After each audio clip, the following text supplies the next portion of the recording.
Hello সবাইকে, কেমন আছো সবাই? অনলি মো ব্লগ ভিডিওতে তোমাদের সবাইকে সুস্বাগত। সত্যি কথা বলতে ব্লগ ভিডিও করার অতটা অভিজ্ঞতা আমার নেই, যতটা ছাড়ি ফেসবুকেই ছাড়ি আর কি। তো মায়ের প্রচুর অনুরোধে আমার মা প্রচুর চায় যে তুই কিছু একটা কর, ইউটিউব কর, ভাল লাগে সবাই করে, ভিউয়ার্স হবে কি হবে না সেটা পরের কথা, কিন্তু কর, টাইম তো পাস হবে, অ্যাটলিস্ট নিজের কিছু স্মৃতি তো ধরে রাখতে পারবি। তো সেই মায়ের কথা মাথায় রেখেই ভাবলাম তো চলো দেখি স্টার্ট করে কেমন হয়। ওই জন্যই ইউটিউব চ্যানেলটা খুললাম। আর তোমরা সবাই সাপোর্ট করে দিও একটু, আর পাশে থেকেও যদি কোনো ভুল ত্রুটি হয় আমাকে শুধরে দিও। তো ব্লগ ভিডিওটা এখান থেকে স্টার্ট করছি। অ্যাকচুয়ালি এই ছোট্ট লোহার কড়াইটা আমি কিনেছিলাম হলো মিশো থেকে, হেনা করার জন্যই কিনেছিলাম। দেখেছিলাম অনেক ভিডিওতেই দেখেছি যে লোহার বাটিতে করলে নাকি হেনাটা খুব ভালো হয়, তো সেই পারপাসেই আর কি কিনে আর চায়ের লিকার করেছিলাম। চায়ের লিকারের মধ্যে ভালো করে ভিজিয়ে রেখে দিয়েছিলাম। হেনা আগে প্রচুর করতাম, প্রচুর করা হতো যখন স্কুল তুলে পড়তাম। তারপরে ওই মানে বন্ধুদের দেখে দেখে ওই কালার করার একটা নেশা আমার মাথার মধ্যে এমনভাবে চেপে বসে গেলো, হেনা টেনা সব বাদ দিয়ে শুধু কালারই করতাম। তারপরে ভাবলাম না, চুলটা প্রচুর রাফ হয়ে যাচ্ছে, আর আমার একটু চুলটাকে যত্ন করা উচিত। এই জন্য চুলের প্রতি আর অত্যাচার করবো না, এই জন্যই অনেক বছর পর হেনা এনে ভিজিয়ে রেখে দিলাম। তো পরের দিন সকালে মাখার জন্য আগের দিনই ভেজাতে হয়। আর সকাল হয়ে গেছে, দেখতেই পাচ্ছ এখানে মা কাজ শুরু করে দিয়েছে, আর আমার ঘুম থেকে উঠতে উঠতে লেটই হয়ে গেল। আর এটা আমাদের সুন্দর ছোট্ট ছোট্ট ফুল হয়েছে গাছে। তো এখানে হেনাটা প্রায় ভিজে গেছে, আর এরকম একটা কালার চলে এসছে। আর হেনা করার আগে না অনেকেই দেখেছি আমি যেটা দিতে, অনেকে নারকেল তেল দেয়, লেবুর রস দেয়, ডিম দেয়। তো ডিমটা না আমার ঠিক ভালো লাগে না, আমার ওই গন্ধটা সহ্য হয় না বলে আমি ডিমটা দিই না।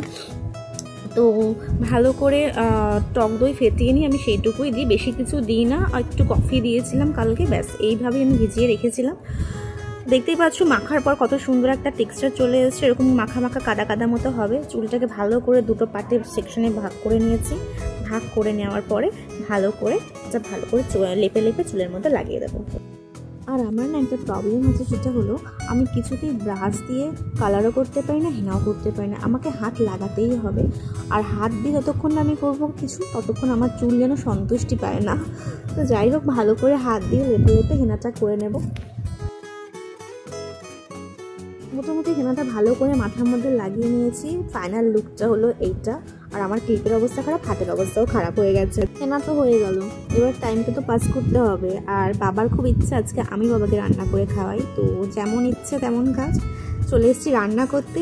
আর এখানে আছে হলো কলমি শাক ভাজা করব। আর কলমি শাক আমাদের বাড়ির সবার প্রচণ্ড প্রিয়, খুব ভাল লাগে খেতে, একদম হালকা করে ভাজবো।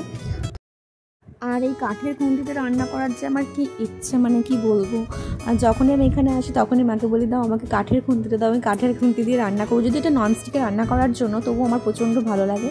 তো চলো একটু ঢাকা চাপা দিয়ে দিই, একটু হালকা করে সেদ্ধ, দেখি মা কী করছে।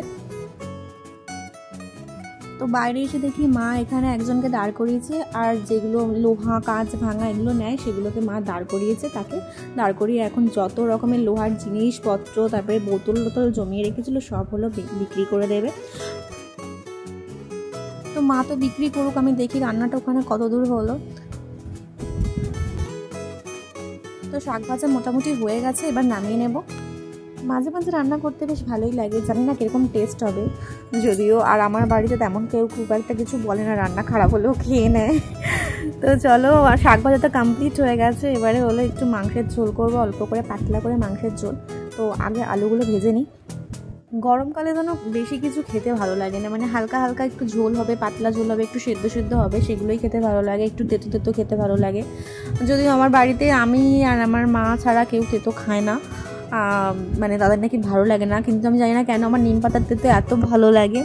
যাই হোক, আজকে নিম পাতা যদিও ভাজা হচ্ছে না, আজকে হচ্ছে মাংসের ঝোল আর শাক ভাজা, একদম হালকা খাবার। আর মাংসটা আজকে করছি কাঁচা লঙ্কার ঝাল দিয়ে। আর আমি বাপের বাড়িতে যতটাই মানে হালকা মশলা খেয়ে এসেছি, আর আমার শ্বশুর বাড়িতে পুরোটা উল্টো, মানে প্রচণ্ড রিচ করে ওখানে রান্না করা হয়, তেল মশলা মানে রসিয়ে কষিয়ে না হলে সবার মুখে মানে টেস্টটা আসে না আর কি। তো যাই হোক, রান্নাবান্না তো কমপ্লিট করে নিয়েছি আজকের মতো। আর এখানে হেনাটাও শুকিয়ে গেছে, চলো ওয়াশ করে নেব। তো অনেক কষ্টে হেনাটাকে ওয়াশ করেছি, প্রচুর পরিমাণে জল খরচা হয়েছে। তো যাই হোক, ফাইনালি চুলটাকে ধুয়ে নিয়েছি, আর আবার চুল হয়ে গেছে ঝলমলে। তো অনেকদিন পরে হেনা করে ভালো লাগলো। তো চলো আজকের মতো ব্লগটা এখানেই শেষ করছি, টাটা।